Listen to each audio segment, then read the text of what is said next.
All right, we're back for another episode of the Cookie Cast. So, I guess first and foremost, I have a gazillion cookies. Not really. Get an alchemy lab. Wow, that was worth a lot. That one alchemy lab accounts for a third of my cookies per second. That's pretty insane, actually. Maybe it's only a quarter. It's like somewhere in between. I'm gonna buy the kitten workers and see how much this is. Oh, that was a big boost. Well, let's grab those. All right. So now we're in business. Now we're really in business. Now we mean business. Beyond that, I guess I should probably pull up my clicker script and get that going. Look, this is just going to be a normal thing. Every single time I load this game up, it's always just going to be like, oh yeah, I got to set up. It's a thing that I have to do and then remember to do. Anyway. Man. So what we're going to talk about today. You know what? Here's a topic, and this is going to be a little bit more rambling because I don't think I have a good thought process on this one. The last one was more of kind of an orderly list, and I realized that got a little bit controversial compared to, I think, what some people might have hoped for or expected from me. But frankly, I think when it comes down to it, sometimes it's okay to get controversial. Obviously, you know, not all the time, because then it stops being fun, then it's too real, and that's not great. So, let's talk about something a little bit more grounded. Let's talk about video games. Specifically, what makes a great game? And the answer is everything. Everything does. There's no one thing that you can point to.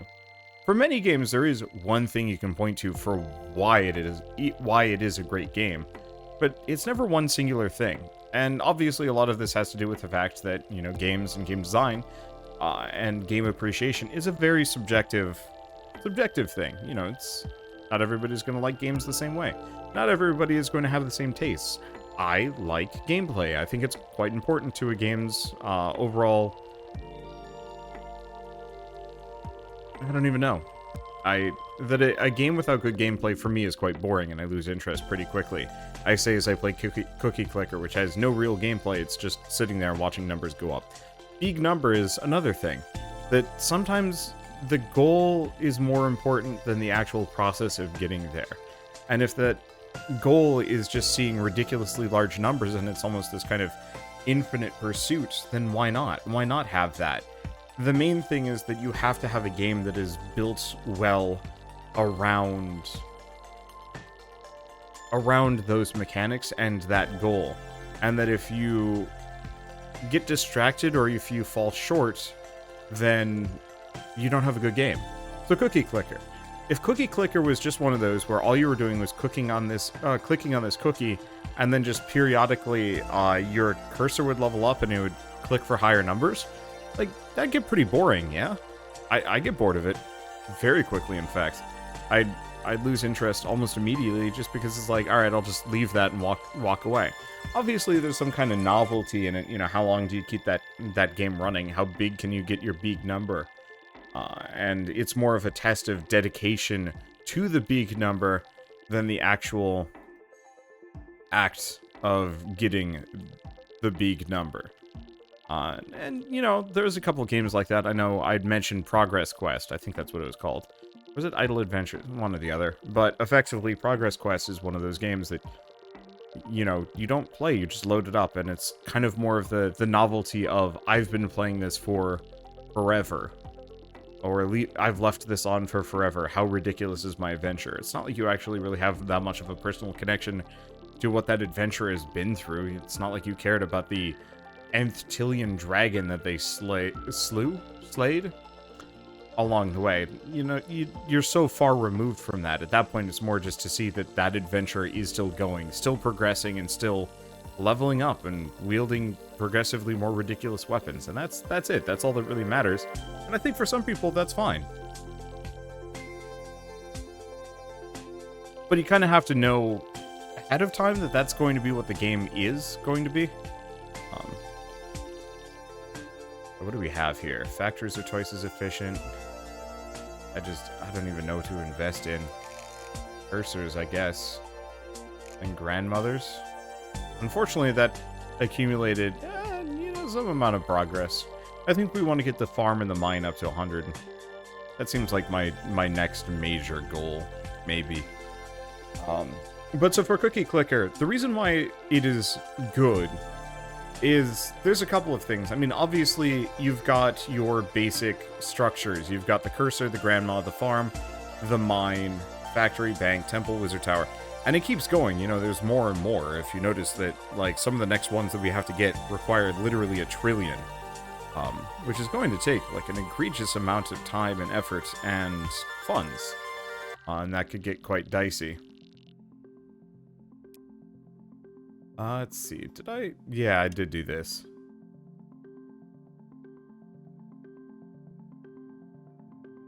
Yeah, somebody was specifically saying there's, like, a really good one.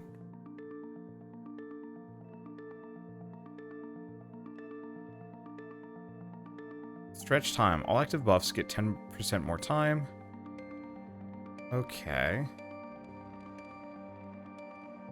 Random building you could afford if you had twice your current cookies and gives it to you for free. Building must be under 400.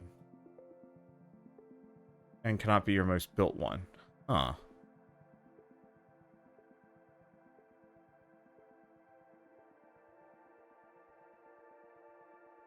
I have no idea what the abomination is. If conditions are fulfilled. So it's probably conjure baked goods. Half an hour worth of your cookie per second, capped at 15% of your cookies owned. I mean, that's probably fine. I'll have to remember to try that next time we've got a frenzy cookie. Let's see, but I will close that for the time being. What do we invest in? I guess it was farms. Farms is what we're investing in. Because if I can get that up to 100, that'd be great. But yeah, so, you know, we have all these basic structures, but they do more than just give you cookies per second. There's kind of an internal math to it. And so much of the gameplay is mentally weighing the benefits of one versus the other. Do I buy farms now? Do I get farms up to 100? Is that even worth it? You know, they barely even affect my cookies per second at this point. What upgrade could make them viable?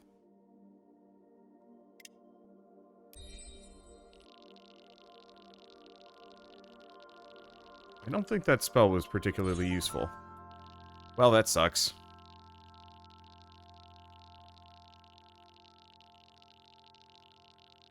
I don't think that was the thing that I was supposed to do. Maybe it was under the Pantheon. Ah. I think that's the point. That we should have actually put this one in. I wasn't sure about this one. Well, it's kind of tragic because now I'm going to have to wait for a while. Or maybe I won't. I guess I'll click for a second, but I think I might have to dig myself out of this hole. And, I mean, what a doozy of a hole it is. Obviously, losing my cookies per second for a while is just kind of painful. But is what it is. I mean, that's what I get for messing with magic. But that's part of why this is good. There's an internal math to everything. Nothing is free. Everything costs. And obviously, you have an infinite amount of funds. The only real resource that you're lacking is time. And that is potentially quite onerous in its own way. Because to suddenly have 15 minutes of halved production makes me consider what is the point of me being here? Maybe I should play something else. Okay, so I just kind of checked out and I turned off the audio. Well, that's unfortunate. Give me a second.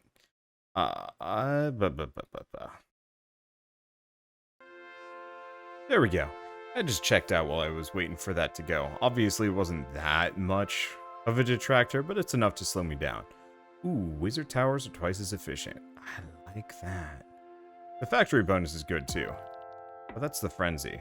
Maybe we should do that. And I should probably do this. There we go.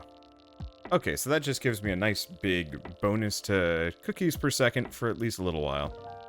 Looks like I have a limited number of worship swaps, but maybe that's fine. It looks like even just putting one of these in cost me some. Maybe there's a meta way of doing this. Maybe there's not. Okay, so I was going back to kind of talking about what makes good game design, using Cookie Clicker as an example of a game that I think I would normally, pass off on, but because it is designed relatively well, it's easy to kind of just point at as like, this is an actually good game. So much of it has to do with the fact that, yeah, there's so many different things to interact with. The fact that we just slotted in, or we cast a spell and screwed ourselves over, or slotted in a blessing that has drastically increased our cookies per second for, a little while. Obviously, we're not going to make that many cookies off of this, but it's still a huge boost and a nice boost. And then, there's so much management to this, but with none of it being rushed. I can take my time. If I make a mistake or if it doesn't matter, then... Or if I make a mistake or...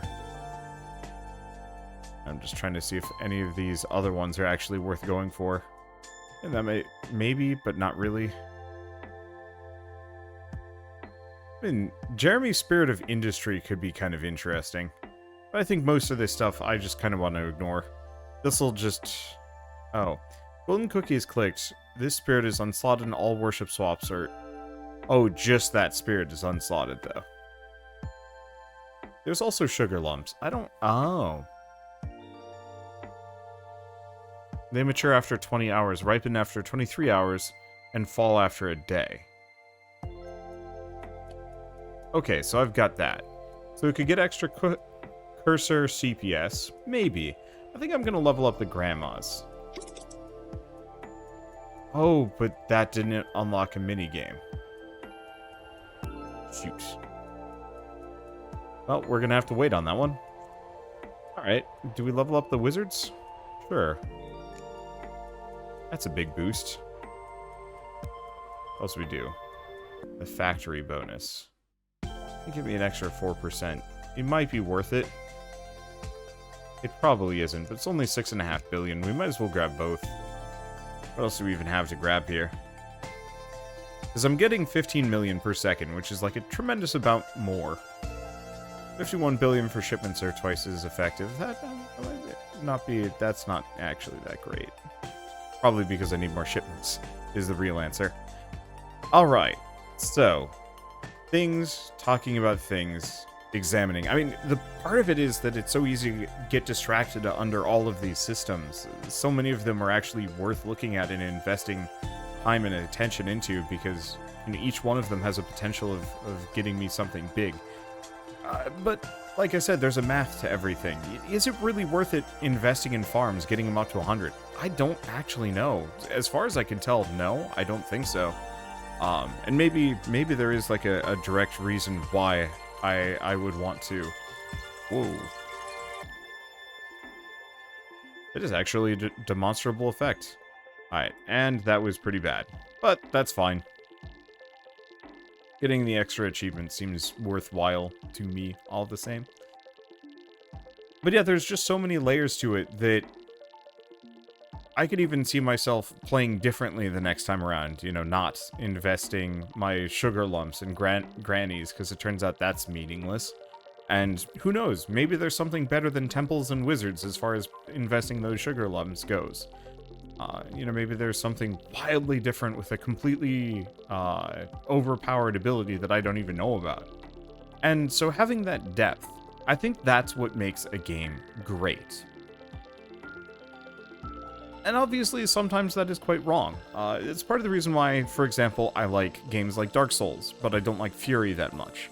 With Dark Souls, there's such a depth and breadth of things that you can do, nooks and crannies to explore that you might have missed, or never really paid attention to, or, different challenges. Say if you're going for like a full-on sword board tank man, you might be able to just waltz through content up until you hit Ornstein and Smo, and then all of a sudden the game is just like, oh, by the way, you should have been naked for this. And you're like, what? It didn't say on the box that I need to strip on the door, that I need to strip off and go at them in my skivvies because, it's really hard to dodge Ornstein's charges. Not actually. But I think that was the first time where I was like, oh shoot, the dodge roll button is important, and I need to actually respect that. It's part of the reason why I think I lose a lot of interest in games like Pokemon. that back in the day, Pokemon was special because there was just such a breadth of the sheer amount of Pokemon that you could include in your party and the different interplays between their moves. Some of which would work for like team power, some were more kind of internally consistent strategies, you know, using Leech Seed and Absorb to just hang on at all costs, maybe buffing your defense or special defense so nothing can hurt you while you just whittle them down slowly, or going for much more of like a blitz move, high speed, high attack damage, just one-shotting as many enemies as possible before inevitably you slip up and something hits you. There is something very compelling about that kind of gameplay, design, depth, and breadth. And I feel like the Pokemon games back in the day were peerless as a result. You know, there very much was this feeling of like, you know, there very much was this feeling of, I could play this a gazillion times, have different main Pokemons, and feel quite good about it. I think nowadays I'm less interested in that. That I find a lot of the Pokemon tend to be very self-same and consistent, and they haven't changed too much. Whereas other games like Monster Sanctuary and World of Final Fantasy, while they might not offer as cohesive of an experience, they have so much more interesting depth to them to make them better in my mind, and to make them great. But that said, this is entirely subjective. I think there's more things that you could numerically point at to say, like, this is what makes a game great. But I think the answer is, for every single game, all it takes is one thing, one special thing to make a game stand out. Does it make it perfect? No, but it makes it great in its own way. Space Station Silicon Valley. A buggy game that you literally cannot get 100% on because of, you know, they rushed the game. And so the end result of it will always be broken. And it's a game that I love dearly. And I think it's great. Is it good? No. But why is it great? Well, the answer is, it was funny, it was charming, the level design was neat, and the entire game was about bodyjacking kind of, I'm gonna call them animatronic zoo animals. You know, at first it's just like a dog, a sheep, and eventually it's like a polar bear on tread wheels that shoots cannon shots and can lay like giant poop mines. Like, it was stupid. It was one of the stupidest games I think I've ever played, but it's great.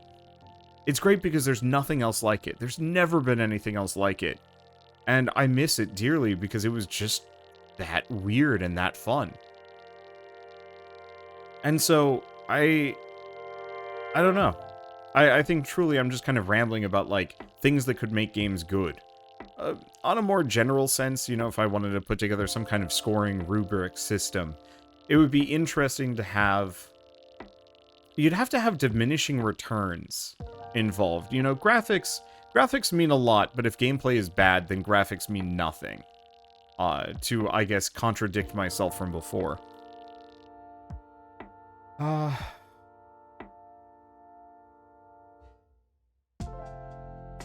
the wizard towers are still better than the shipments, I think. That really doesn't feel like it's affecting that much. I guess I'll buy some farms. We're 3 away from getting that up to 100. After that point, I don't know. I sincerely do not believe that farms are actually going to be that effective or worth much of anything. I might even sell them all and get as much from, like, a singular shipment than I would from that quantity of farms. Unless the minigame for farms is actually quite good. I don't know. There's probably a gazillion different ways to min-max this. Really what I need to do is just leave it on for hours and then come back and have, you know, a whole glut of cookies. That this is not the kind of game that you play for 15 minutes at a time and expect large amounts of progress. I still am getting large amounts of progress. The sheer jump in cookies per second from an episode-to-episode basis is massive, but still. But, you know, to go back to the idea of what makes a game great and this rubric, because I still feel like the rubric and the rules that go into it would almost be like Calvin Ball. You know, graphics mean a lot, except for when they don't, And when they do, they matter a lot, but then after a certain point they fall off, and there are diminishing returns that if a game is super pretty, but vapid and uninteresting, it almost makes it more insulting, and that it would have been better for the developers to have spent more of their time and effort and money on something more meaningful than just a pretty coat of paint. Okay, farm 3. Farms are twice as efficient. They account for nothing.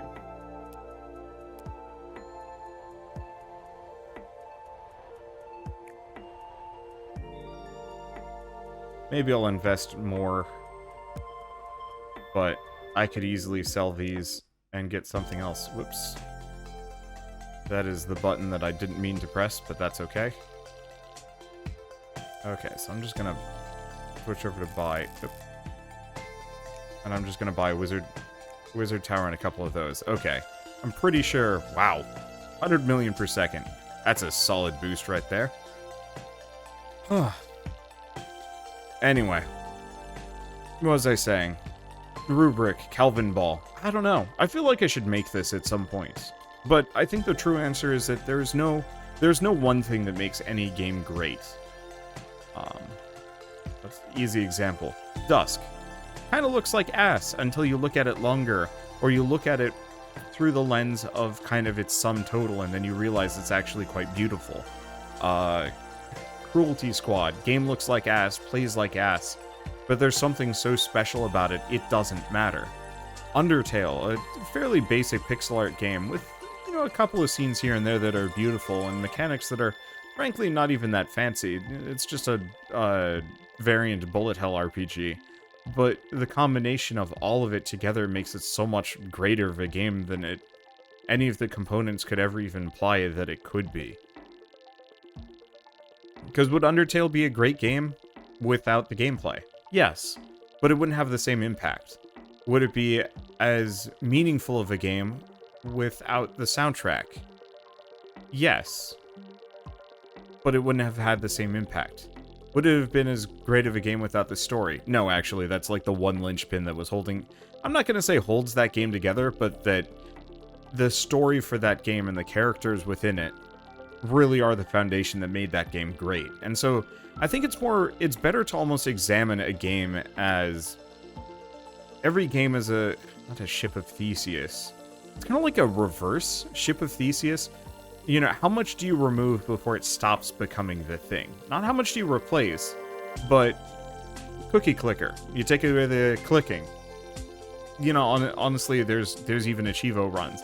I've had a number of people even be mad at me because I clicked. And it's like, yeah, but I've gotten a bunch of other achievements for clicking. This whole, like, not clicking thing is, I can get that on, you know, the Legacy run or something like that if I decide to go that direction. I should probably invest in grandmothers. Wizard Towers gain 1% CPS per 6 grandmas. That actually should be pretty good. I think.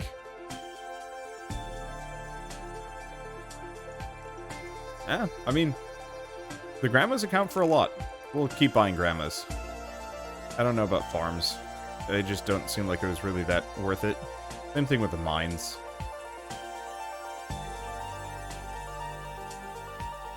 The temples might still be worth something. I don't know about banks. There's a heavy jump between those, and I think it's only going to get heavier as we go along. And maybe there are reasons to actually go back and get the farms. I don't know. But what's a good example? Well, I mean, once again, Halo. You take away the various elements and what at its core made that game good. What can you not remove? You know, is it the story? Is it the soundtrack?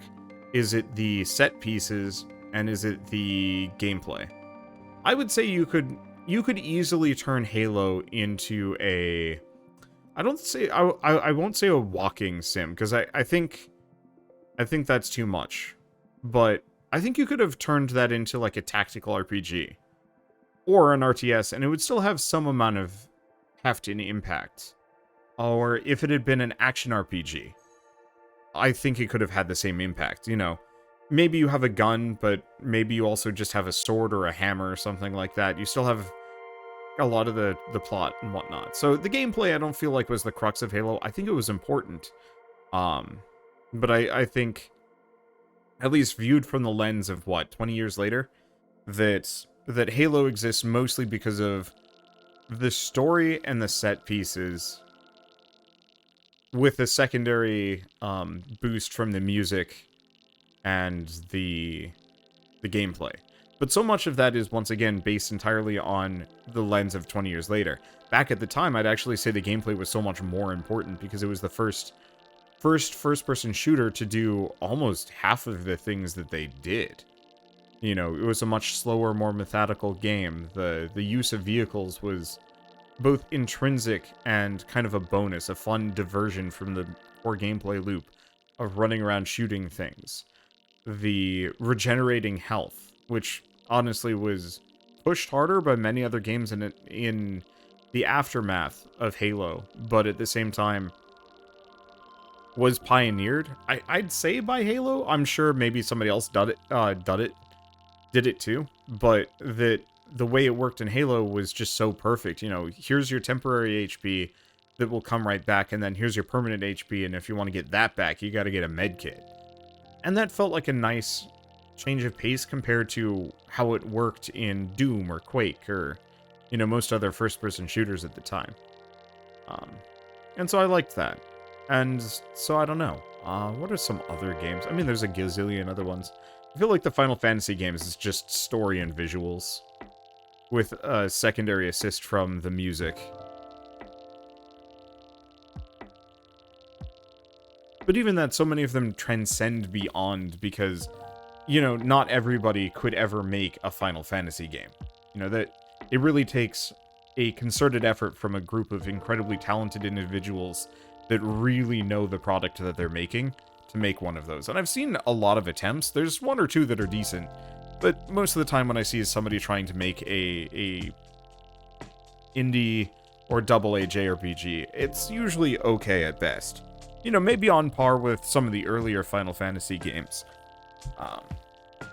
But I've yet to find an indie RPG that really draws me in the same way. There's something different about, you know, what comes out of Square Enix compared to anywhere else.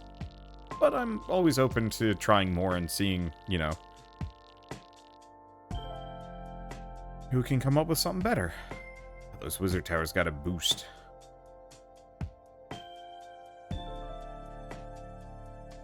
I have literally one shipment.